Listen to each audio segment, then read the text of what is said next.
It fell thick and silent, swallowing the ridge in white. The fields, the fence posts, even the ruts in the dirt road disappeared beneath it, as if the world had been wiped clean.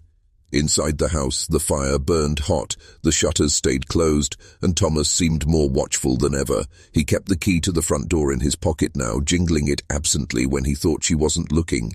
Elsie's dreams turned strange, half memory, half warning. She saw her mother standing at the edge of the woods, her hand outstretched, her mouth moving soundlessly. Each time Elsie tried to go to her, something heavy pulled her back. She would wake with her heart pounding, only to find Thomas sitting at the foot of the bed, smoking his pipe in the dark. On the morning of December 14th, she found the letter gone from its hiding place under the floorboard. She searched in a panic, her hands scraping against the cold wood, but there was no sign of it. When she came into the kitchen, Thomas was at the table, turning the folded paper slowly in his hands. He looked up at her and smiled, not warmly, but with a satisfaction that made her skin crawl. "Got something you want to tell me?" he asked. She said nothing. He unfolded the letter, read it aloud in May's voice, and when he was done, he set it in the stove. The paper curled, blackened, and disappeared into ash. "You think she cares for you?" he said. "She left you here. I'm the one who stayed." That night the storm came, snow driven sideways by wind that rattled the house to its bones. While Thomas slept, Elsie lay awake, the weight of the photograph pressing against her ribs where she'd sewn it into her dress lining. She realized then there would be no perfect chance, no safe time to go. The only way out was to take it while he slept, storm or no storm. Just before dawn, she slipped from the bed, pulling on her boots and coat. In the dark, she unlatched the back window, it was the only one he hadn't nailed shut, and slid out into the bitter cold. The snow came to her knees, the wind biting her skin raw, but she didn't stop. Each step away from the house felt like tearing free from something that had been wrapped around her since the night she'd first taken her mother's place. Behind her, the house stood silent in the snow, but somewhere deep inside, she knew Thomas would wake soon and follow. The nights grew longer, and with them, Thomas's presence seemed to press heavier against Elsie's life. He had begun coming to bed earlier, his arm draping over her as though to anchor her in place. Sometimes she woke in the dark, his breath against her neck, his whisper barely audible, "May," as though her name had never been her own. She learned to lie still, to breathe evenly, to become a part of the furniture until the morning light came. But the letter and the photograph burned in her mind. In her small moments of solitude, she unfolded the scrap with the St. Louis address, tracing each line of the ink. She imagined May in a crowded city street, free from the weight of the ridge, perhaps looking over her shoulder for a daughter who might never come. The thought filled her with a desperate ache. She decided she would leave before the first snow, when the roads were still passable, but the cold would keep Thomas indoors. Her chance came on a day when Thomas drank too deeply from a jug he'd brought back from town. He fell asleep in his chair by the fire, boots still on. The dog curled at his feet. Elsie moved quietly, gathering the small coins she'd saved from the egg money, tucking the photograph and the address into her dress. She put on her coat, but as she reached for the latch, the floorboard creaked beneath her. Thomas stirred. His eyes opened, slow and heavy, and for a moment she thought he would drift back to sleep. Instead, he smiled, a thin, knowing curve of his mouth. "Where you off to, May?"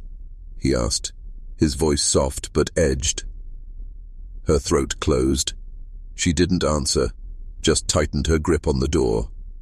He rose unsteadily, crossing the room with the slow patience of a man who didn't need to rush. "You know," he said, "the world out there's no kinder than what you've got here."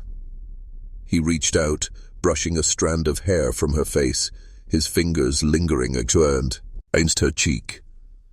"Best stay where you belong." Elsie nodded, stepping back as if in agreement, and he returned to his chair, satisfied. But that night, she didn't sleep. She lay awake, staring at the ceiling, knowing that if she stayed another winter, she might never leave at all. The first snow began to fall 2 days later. The first frost came early that year, whitening the fields before the corn was fully cut. Elsie worked through the mornings with numb fingers, her breath hanging in the air, the letter's warning repeating in her mind like a church hymn she couldn't shake. She began to study her father, not the way he moved or spoke, but the patterns of his days, the hours when he was gone to town, the moments he was most distracted. One such moment came on a Wednesday, when Thomas left before sunrise with the wagon, saying he needed to trade for winter feed. Elsie knew he'd be gone for hours. She waited until the sound of the wheels faded down the ridge, then went to the sewing room door. She'd memorized the shape of the key in his pocket. She'd also learned that he kept a second one in the barn, hidden behind a loose plank. The lock gave way with a click, and the smell of lavender, faint now but still there, greeted her like a ghost. She searched the room with careful hands, opening drawers, feeling inside jars of buttons and spools of thread. At the bottom of a small cedar chest, she found a folded piece of cloth. Inside it was a photograph, her mother standing in front of the very farmhouse they lived in, holding Elsie as a baby. But what made her stomach twist wasn't the image. It was the shape of the man's shadow behind them. Even blurred, she could see the angle of his shoulders, the turn of his head. It wasn't Thomas. There were other things in the chest. 2 train tickets to St. Louis, dated 3 days before May disappeared, a brooch Elsie had never seen, and a scrap of paper with an address written in the same hand as the letter. She barely had time to take it in before she heard the creak of wagon wheels on the path outside. She returned everything but the photograph and the paper, hiding them under her dress just as Thomas stepped through the door. His eyes swept over her, lingering for a heartbeat too long. "What have you been up to?" he asked, voice low. "Chores," she said, forcing her voice steady. For the rest of the evening, he watched her the way a hawk watches a mouse in the grass, and for the first time, Elsie felt certain he knew she was planning something. If you're still watching, you're already braver than most. Tell us in the comments. What would you have done if this was your bloodline? Elsie found the letter on the kitchen table one crisp October morning, the envelope still damp with dew. She turned it over in her hands, tracing the looping script that spelled her name. The writing was soft, feminine, so much like her mother's that her knees went weak. She slid her thumb under the seal and unfolded the single sheet inside. The words were few, but they stole the breath from her lungs. "I am alive. Do not trust him." There was no signature, but she didn't need one. She could feel May's voice between every letter. Her heart raced, but she had little time to take it in before she heard the heavy tread of her father's boots on the porch. Thinking fast, she slipped the letter into the pocket of her dress. When Thomas stepped inside, she was at the stove, stirring the pot of oatmeal as though nothing had happened. He glanced at her, then at the table where the letter had been, his brow furrowed, but he said nothing. That night, when the house had fallen into its usual heavy silence, Elsie read the letter again by lamplight, her hands trembling. The words didn't just warn her, they confirmed everything she'd tried to bury in her mind. The bed, the loss of mirrors, the locked sewing room. Her mother hadn't abandoned them, she had been driven away. For days afterward, Elsie carried the letter with her, like a talisman, reading it in secret when she could. She began to notice things she had once ignored. The way Thomas avoided the topic of her mother, the sudden sharpness in his eyes if she asked too many questions, the way he kept the key to the sewing room in his pocket at all times, and the more she noticed, the more the truth began to solidify inside her. It was on the 5th day after the letter arrived that Thomas caught her off guard. They were eating supper when he leaned back in his chair and said, "If you hear anything about your mother, anything all, you come to me first, you understand?" His tone was calm, but his eyes were unblinking, the kind of gaze that pinned you in place. Elsie nodded, her throat dry. That night, she hid the letter beneath a loose floorboard in her bedroom. She didn't know yet what she was going to do, but for the first time in months, she began to think about escape. By summer, the farm had become its own world, cut off from the rhythm of town, living by Thomas Holloway's rules alone. Elsie tended the chickens, mended the clothes, and carried water from the well without a word of complaint. She had learned that silence was the safest language, but in the quiet hours, when Thomas had gone to the fields, she would sometimes slip into the locked sewing room, using a hairpin she'd hidden away. Inside, her mother's things lay exactly as they had the day she vanished. Spools of thread, unfinished dresses, a half-knitted shawl draped over a chair. The air smelled faintly of lavender, as though May herself might walk in at any moment. Elsie would stand there, staring at the small oval mirror on the wall. She knew her father had taken down every other mirror in the house after May disappeared, claiming they brought bad luck. But she also knew it was because he didn't want her to see herself, because when she did, she saw the truth, her mother's cheekbones, her mother's mouth, and now, in the tilt of her eyes, the shadow of something else, something she didn't want to name. One evening, while the cicadas screamed outside, Thomas came in from the fields and found Elsie in the sewing room. He didn't speak, just stood in the doorway, his hands clenched, eyes locked on hers. Then, with a calmness more frightening than rage, he reached past her, took the mirror from the wall and smashed it against the floor. The shards scattered like ice across the worn wood, and Elsie saw her own face staring back at her in dozens of broken pieces. She knelt to pick them up, but Thomas stopped her, pressing a hand to her cheek and whispering, "You don't need to see yourself, May." After that night, the sewing room stayed locked for good. Elsie stopped trying to go inside. The days blurred into one another, feeding animals, boiling water for laundry, cooking tea, these same meals May used to cook. She no longer questioned the strange rhythm of their lives, the way her father sometimes reached for her hand at the table, or brushed her hair at night the way a husband might his wife. She simply moved through the motions, as though playing a part in a story that had been written long before she was born. But in the fall of that year, a letter arrived, one with a return address from St. Louis and handwriting that looked painfully familiar. Elsie's world narrowed the day her mother vanished. The house that had once smelled of bread and pine soap now held only the musk of unwashed sheets and her father's pipe smoke. The front room went unused. Meals were eaten in silence at the small table by the stove, and after supper Thomas would sit in the dim glow, staring into nothing. He rarely spoke, and when he did, it was to give instructions. Chores were to be done a certain way, meals prepared to his liking, and the fire kept burning late into the night.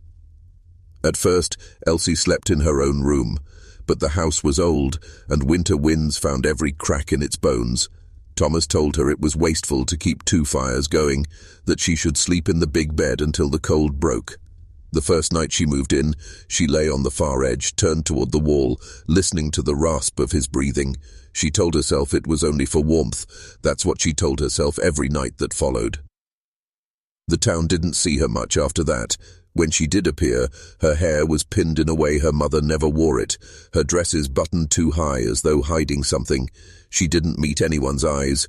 The neighbors noticed how quickly she began to resemble May, not just in her face, but in the way she moved, the way she stood beside Thomas with her hands folded, head slightly bowed. Rumors spread in the shadows of the churchyard. One woman claimed she saw Elsie hanging laundry in her mother's nightdress. Another swore she overheard Thomas in town calling her May by mistake, but no one said a word to their faces.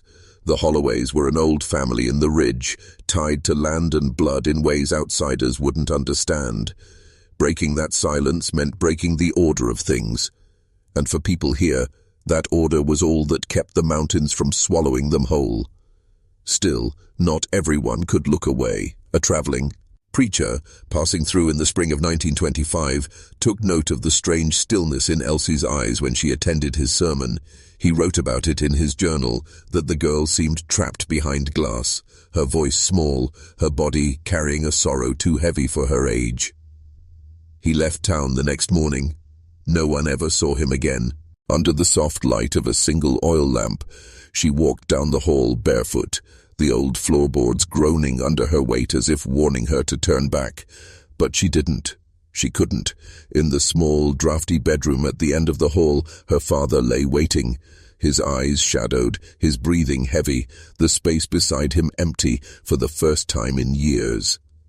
That night, she stepped into the place where her mother had always been. No one spoke of it, no one dared. And yet, in the decades that followed, the house itself seemed to remember, its walls holding the echo of a choice so wrong it bled through generations. In the rural silence of 1920s Kentucky, this was how some families kept themselves whole, or so they claimed. What really happened inside that house would be told in whispers, or not at all. But the records, the letters, and the single surviving photograph, they tell a story the family worked hard to bury. A story that begins, not with a daughter's sin, but with a mother's disappearance. Her name was Clara May Holloway, though most folks in town just called her May. She'd been a fixture of Holloway Ridge her whole life, married to Thomas Holloway when she was barely 17, raising their only child, Elsie, in the weather-beaten farmhouse on the hill. People said she was quiet but kind, a churchwoman who kept her head down. Then, one winter morning in 1924, she was gone. No body, no note, no sign of where she'd gone or why.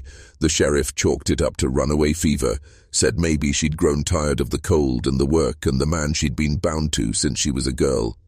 But the neighbors noticed things that didn't add up. The bed was made, the lamp still burning, and her good Sunday dress still hanging by the door. The only one who seemed entirely unmoved by her disappearance was Thomas. Within days the shutters were drawn, the door to May's sewing room lock keyed tight, and Elsie, just 15 at the time, was seen walking to town on her father's arm, as though nothing had changed. But something had. People said the way Thomas looked at his daughter wasn't the way a father should. They said it in low voices, behind closed doors, because in a place like Holloway Ridge, you didn't speak a man's shame out loud unless you wanted trouble. And trouble, in those hills, could mean a quiet walk into the woods you never came back from.